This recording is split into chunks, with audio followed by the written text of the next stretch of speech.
இதயத்தை விட்டகரா ஈரோட்டு பள்ளியையும், என்றைக்கும் பசுமையான காஞ்சி கல்லூரியையும் ஏக்க பெரு மூச்சுடனே எண்ணி புரண்டவாறு என் படுக்கையிலே நடிந்திட்டேன் நேற்றிரவு. அப்போது பக்கமது நெருக்கமாக படுத்துக் கொண்டு வெட்கமது ஒரு சிறிது இல்லாமல் என்னை ஒருத்தி ஓடி வந்து தழுவிக் கொண்டாள்.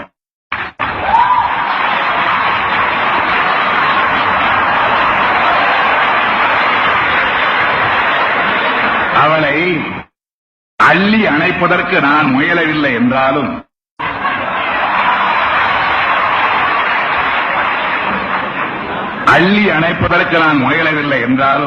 தள்ளிவிட மனமில்லை, தழுவட்டு வென்றிருந்தேன். தள்ளிவிட மனமில்லை, தழுவட்டு வென்றிருந்தேன்.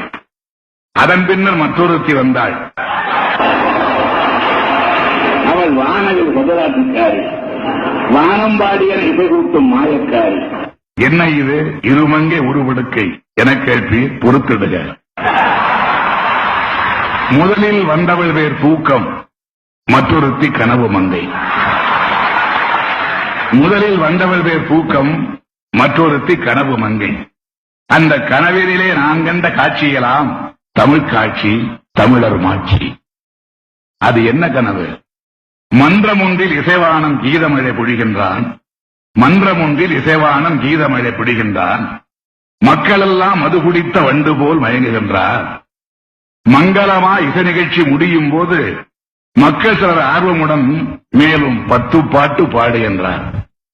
மலைத்துவிட்ட இசைவானம் கனைத்துக் கொண்டு பாடுகின்றேன், மேற்கொண்டு என்ன தொகை தருவீர் என்றான்.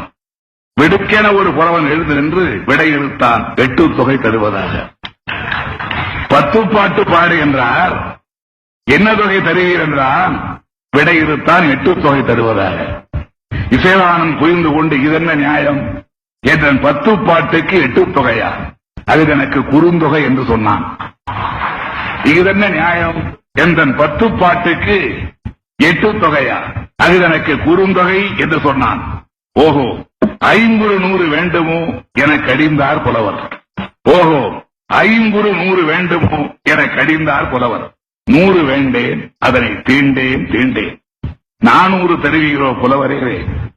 அதுவும் அகத்தில் 400 புறத்தில் 400 என்று வளைத்தனன் இசையில் வல்லவன். புறத்தில் 400 அகத்தில் 400 புரிந்து கொண்டார் புலவர் பெருமகன். புற 400 காசோலையில் 400, அக 400 கருத்தில் 400. புற 400 காசோலையில் 400, அக 400 கருப்பில் 400.